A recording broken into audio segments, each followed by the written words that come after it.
Et sans plus tarder, nous nous rendons en France avec notre correspondante Jade Charles. Eh bien, bonjour Jade, comment la presse couvre-t-elle cette attaque?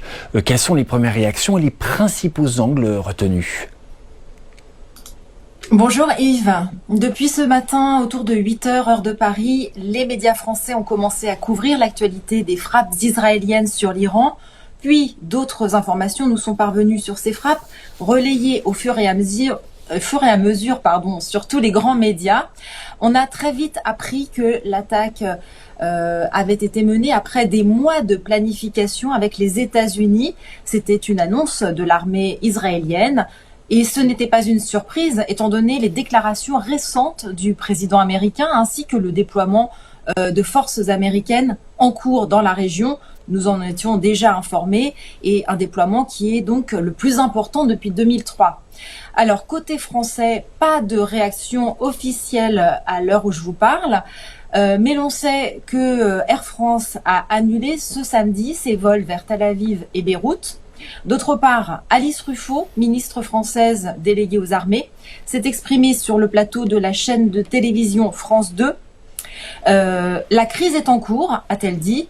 Nous, évidemment, notre priorité dans ces cas-là, c'est la protection de nos ressortissants, la protection de nos forces dans la région et le suivi de la situation en temps réel.